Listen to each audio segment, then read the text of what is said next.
Salut tout le monde, j'espère que vous allez bien. Aujourd'hui, on se retrouve pour analyser le Bitcoin et l'Ethereum. On va aussi passer, en cette semaine, on a quand même des altcoins qui ont une belle performance en ce moment. On peut voir quand même que le Bitcoin surperforme l'Ethereum. Si on regarde juste sur les 7 derniers jours, on va aussi le voir sur le graphique Ethereum Bitcoin. On peut aussi regarder vite fait, on a le Solana à 31%, donc on a vraiment des altcoins qui surperforment le Bitcoin en ce moment. Donc ça fait un petit pullback sur la Bitcoin dominance. On peut voir Matic, le Chainlink à 18%, on a eu un 15% cette nuit sur le Chainlink. Donc on a quand même quelques graphiques qui vont être intéressants à regarder. Donc si on passe sur le graphique du Bitcoin en weekly, on peut voir qu'on est passé au-dessus du ruban de moyenne mobile. On peut voir que la dernière fois que c'est arrivé, c'était juste ici. Ben, on avait eu juste ici, mais c'était un fake out. Donc je pense pas qu'on va voir la même chose ici parce qu'on peut voir que la clôture qu'on avait eu le 21 mars 2022 était beaucoup plus proche du ruban de moyenne mobile. Après ça, on avait fait un beau doji en weekly, puis après ça, on avait réintégré à la baisse. Mais là, on peut voir que la clôture elle va être beaucoup plus haute sur le Bitcoin. On peut voir qu'on est quand même sur... On est à 6%, donc ça m'étonnerait qu'on retrace 6% en fin de semaine. Donc, comparativement à ici, qu'on était sur du 3%, donc on est quand même un bon écart. Donc, je pense pas que ce breakout-là qu'on a sur le ruban de moyenne mobile, ça va être un fake out. Je pense qu'on est plutôt sur quelque chose comme ça. Je pense qu'on a vraiment changé de tendance cette semaine. Parce que quand on était juste ici, ben, dans le fond, on n'avait pas de changement de tendance parce qu'on est encore en dessous du ruban de moyenne mobile si je change juste ça, on était encore en dessous du ruban de moyenne mobile en weekly. Donc, maintenant, avec la clôture weekly qui est au-dessus du ruban de moyenne mobile, on est sur un changement de tendance. Donc, j'imagine qu'on va sûrement revenir sur les 33 000 $, donc dans cette région-là, minimalement. Ensuite, ça va être de voir si on va revenir chercher le gap CME qu'on a aux 36 000 $. Ça va être à surveiller aussi parce qu'on peut voir que quand on passe au-dessus du ruban de moyenne mobile, on a quand même une belle accélération haussière par la suite. Donc, on peut le voir juste ici. C'est sûr qu'on a vu un petit pullback, on a le retest, mais habituellement, on a une continuation de tendance. On peut le voir la même chose. On l'avait breakout juste ici, puis après ça, on avait consolidé un petit peu, puis on était vraiment parti à la hausse en 2021. Même chose en 2019. Donc, à chaque fois qu'on passe au-dessus du ruban de moyenne mobile, c'est toujours un bon signe. C'est sûr qu'on peut voir ici qu'on avait eu un fake out qui était plus conséquent. Mais la différence, c'est que on avait quand même eu ensuite la pandémie qui avait vraiment fait chuter le Bitcoin. Donc, c'était un facteur extérieur qui l'avait fait chuter. Mais pour le moment, on n'a pas d'avoir de pandémie ou de trucs comme ça. Donc, c'est pas si pire. Je pense qu'on pourrait quand même avoir une belle accélération haussière. À voir maintenant si ça va être soutenu par la suite quand on va venir aux 36 000 $ ou si on va redescendre un petit peu plus bas. Ça, c'est à voir. Donc, si on passe sur le SP500 en daily, on peut voir que on est vraiment baissier en ce moment parce qu'on a vraiment confirmé un retournement de tendance en daily. Puis même sur des plus grandes time frames, même sur du weekly. On peut clairement le voir juste là qu'on a un retournement de tendance en ce moment, qui est vraiment confirmé, parce qu'on a fait un head and shoulder top. Donc, on peut le voir juste ici avec l'épaule gauche, la tête, l'épaule droite. Là, on est venu percer ce niveau-là, donc les 4400 $, pour ensuite revenir le retester à la hausse. Et là, on s'est fait rejeter encore une fois. Donc, je pense que là, on va venir pas mal plus bas. Je pense qu'on va venir chercher la zone de rechargement entre les 4052 points et les 3880. Ensuite, si on passe sur le DXY, on peut voir qu'on est vraiment entre deux eaux en ce moment. Là, donc, on est entre les 106 points et les 106, les 106.5 et les 106. Donc, on va voir de quel bord qu'on va breakout. Pour ma part, je pense qu'on va toujours avoir une dernière accélération haussière vers les 107.7 $. Pour ensuite peut-être se faire rejeter et revenir plus bas. Peut-être réintégrer le range pour ensuite repartir à la baisse. Ça, ce serait le scénario idéal sur le DXY, mais je pense pas qu'on va directement repartir à la baisse. Ça se pourrait là, très bien. Si on passe peut-être en 4 heures, on va peut-être avoir une meilleure idée de qu'est-ce qui se passe. On peut voir qu'on fait des hauts de plus en plus bas. Donc ça c'est toujours baissier, mais on peut voir qu'on n'est pas capable de passer ce niveau-là. Donc ça va être à voir si on vient chercher une dernière fois les liquidités qu'on a accumulées juste ici. Donc ces liquidités-là, si on vient les chercher une dernière fois, pour ensuite repartir à la baisse. Ça pourrait être un scénario à surveiller. Si on passe rapidement sur l'or, on est toujours en tendance haussière, donc on peut voir que la plupart des investisseurs essaient d'aller sur des choses qui sont des assets qui sont un peu plus risk-off. C'est juste bizarre parce qu'on n'a pas le DXY qui monte vraiment. Donc ça va être à surveiller de voir si le DXY ne va pas rattraper ce que l'or a fait et avoir une petite tendance haussière durant les prochaines semaines. On peut voir par exemple sur le Bitcoin qu'on a vraiment une très belle tendance haussière. On en parlait justement quand on voyait le graphique en weekly. On peut mieux le voir en daily, là. On a vraiment une très très belle tendance haussière en ce moment. Donc ça passe rapidement en 4 heures.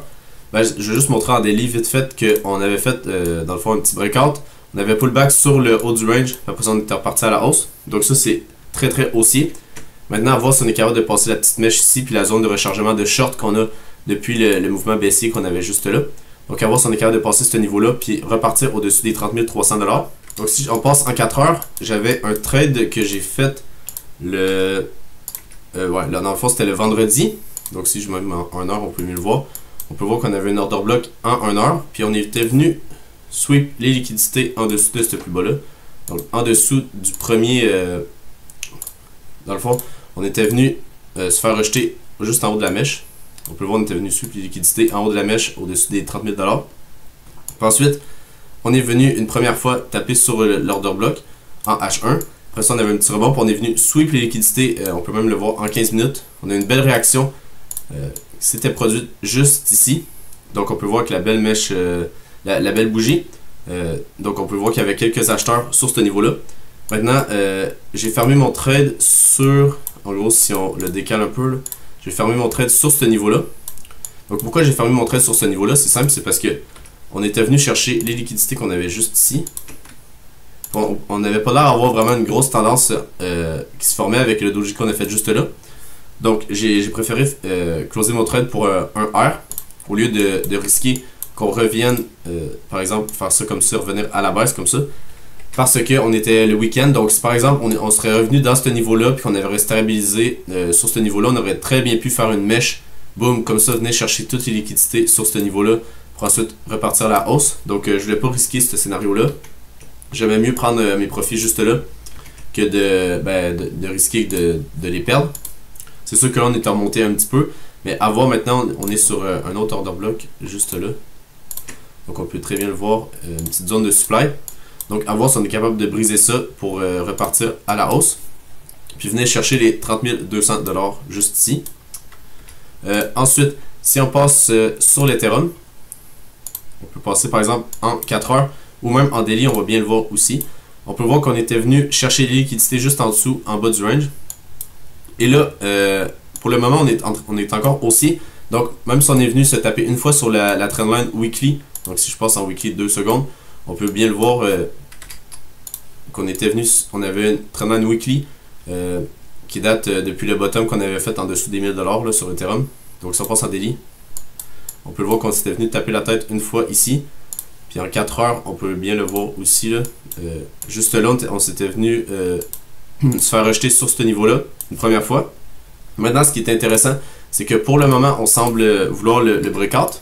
Donc ça, c'est un très très bon signe. Je pense qu'on venait chercher la mèche qu'on a juste ici sur l'Ethereum. Donc pour le moment, je vais surtout essayer de chercher des longs sur Ethereum. C'est ça, pas ce week-end, je vais surtout regarder pour début de la semaine prochaine.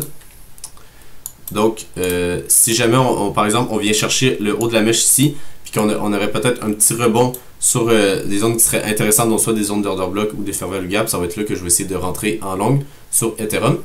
C'est sûr que si aussi on aurait un petit rejet sur ce niveau-là qu'on reviendrait chercher par exemple juste là, si je mets le niveau de Fibonacci par exemple du plus bas jusqu'au plus haut, oups, juste là, on peut voir qu'on était revenu chercher la zone de rechargement de long sur Ethereum. Puis ensuite, si je viens prendre du plus bas jusqu'au plus haut là, on pourrait très bien revenir chercher encore une fois la zone de rechargement de long pour ensuite repartir à la hausse. Donc ça ferait peut-être quelque chose comme on vient chercher la mèche, on redescend un peu, on vient chercher les 1575 $ pour ensuite vraiment là repartir à la hausse. Puis on a quand même pas mal de liquidités à venir chercher sur Ethereum dans cette région-là. Donc on peut voir qu'on avait beaucoup de liquidités à venir chercher juste ici parce que, en gros, on n'est pas venu, la mèche qu'on avait juste ici, on n'est pas venu chercher en haut de ce niveau-là. Donc ça veut dire que ceux qui shortaient ne se sont pas fait sortir de position. Donc logiquement, il reste encore des liquidités à venir chercher en haut des 1670 $. Si on passe en daily, on peut bien le voir aussi avec une zone de fair value gap qu'on a, si j'ajoute ça juste pour être sûr, on le voit pas très très bien, mais en gros, on a, c'est peut-être en 4 heures qu'on le voit plutôt bien, ouais voilà, On a une belle zone de fair value gap juste là et une belle zone de fair value gap juste ici.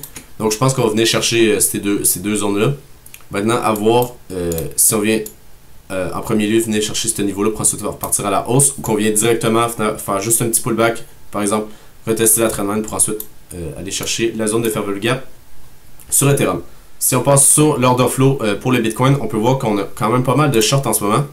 On peut le voir juste ici, avec le prix qui continue de monter, donc ça c'est un très très bon signe. On peut même le voir que les fundings descendent, avec l'open interest qui augmente, donc ça c'est un très bon signe sur Bitcoin. Ça veut dire que si jamais on a de la chance spot, comme qu'on a en ce moment, là, on peut bien le voir. Si je zoome un peu, on peut très bien le voir avec la ligne orange. Qu'on a de la chance spot, on peut même voir que sur les futurs, on a aussi un petit peu d'achat, c'est surtout des longs en levier. Donc, ça c'est un très bon signe en ce moment. Ça veut dire qu'on a de la pression acheteuse pendant qu'il y a du monde qui short en levier. Donc, logiquement, on devrait faire un petit short squeeze. Donc, c'est ce qu'on est en train de faire en ce moment avec la petite tendance haussière qu'on a en cours. Maintenant, à voir si on va avoir une tendance haussière qui va être plus prononcée, par exemple, cette fin de semaine ou au début de la semaine prochaine. Si on passe sur l'order flow sur Ethereum, on peut voir qu'on a un petit peu la même chose, mais on n'a pas autant de short parce qu'on peut voir que les fundings restent vraiment élevés. Donc, on va avoir plus de la misère pour moi sur Ethereum à monter que sur Bitcoin. Donc, si on peut voir qu'on a quand même une belle tendance haussière sur Ethereum avec l'open interest qui augmente puis les fundings qui descendent. Donc, ça, c'est un bon signe. Maintenant, à voir si on est capable d'avoir un petit peu plus de short puis que les fundings descendent sur ces niveaux-là pour que vraiment l'Ethereum explose puis qu'ils viennent chercher les zones ici, là, donc les 1675 $. On peut voir aussi que Ethereum en ce moment, il sous-performe vraiment le Bitcoin. Donc si on va sur Ethereum Bitcoin en weekly, on peut voir qu'on a quand même eu moins 5% sur Ethereum par rapport à Bitcoin cette semaine. Donc ça, c'est vraiment pas un bon signe. Donc je pense qu'on va peut-être avoir un petit rebond sur ce niveau-là, mais peut-être pas cette semaine encore. Peut-être qu'on va avoir une dernière bougie baissière pour ensuite avoir un rebond plutôt dans la zone grise qu'on a juste ici. Pour ensuite peut-être repartir à la hausse. Ça serait vraiment pas déconnant sur Ethereum. Venez chercher la zone ici pour ensuite vraiment décrocher, venir chercher plutôt cette région-là. Donc ça pourrait très bien qu'on aurait par exemple une dernière fois que le Bitcoin surperforme l'Ethereum, par exemple une dernière semaine, puis qu'après ça l'Ethereum reprenne un petit peu de force, puis qu'il revienne pousser sur par exemple ces zones de fair value gap que je parlais juste ici. En daily, vous avez déjà, j'ai déjà montré donc juste là. Ensuite, si on passe sur les liquidations sur Bitcoin, on peut voir dans les 3 derniers jours, on a quand même pas mal de liquidations venir chercher juste ici. Donc, en voyant l'order flow en ce moment qui est vraiment bullish avec le CVD qui continue d'avoir des acheteurs, l'open interest qui augmente et les fundings qui descendent, je pense qu'on pourrait très bien avoir une petite poussée haussière venir chercher les 30 300 $ pour ensuite voir qu'est-ce qui se passe si on redescend parce qu'il y a moins d'achat spot puis qu'il y a beaucoup de longs qui FOMO au-dessus des 30 300 ou qu'on continue notre tendance haussière jusqu'aux 32 000 $. Ensuite, si on va voir par exemple sur les liquidations sur Bitcoin à plus long terme, donc par exemple dans le dernier mois, on peut voir qu'on a encore énormément de liquidations venir chercher en dessous des 26 600 $. Donc à voir si on va venir les chercher. Je pense qu'on va venir les chercher un moment ou un autre. On peut voir aussi qu'on commence à en avoir pas mal sur cette région-là. Et finalement, si on passe sur l'order book, on peut voir qu'on a quand même pas mal d'ordres de vente sur les 30 150 $. Ouais, sur les 30 150 $. Donc maintenant, à voir si on vient chercher ce niveau-là. Puis je pense qu'on va avoir un petit rejet là, avec autant de Bitcoin sur ce niveau-là. On peut voir qu'on a aussi quand même pas mal d'ordres vendeuses sur les 30 300 $, comme qu'on peut voir juste ici. Donc, à voir si on est capable de le percer ce niveau-là, mais je pense qu'on va avoir un petit peu de rejet en haut de la mèche qu'on avait faite juste ici. Donc, après ça, ça va être de voir si on est capable de percer à la hausse. Donc, on est assez d'acheteurs pour réussir à pousser le prix. Mais je pense qu'avec le nombre de ventes qu'on peut voir ici, là, juste sur ce niveau-là, je pense qu'on va avoir quand même du mal à le percer ce niveau-là. Donc, si tu as aimé la vidéo, n'hésite pas à t'abonner. Tu peux aussi aller t'abonner sur Twitter, je fais des posts assez fréquemment. Puis sinon, je vous souhaite une bonne journée. Puis je vous dis à la prochaine. Bye!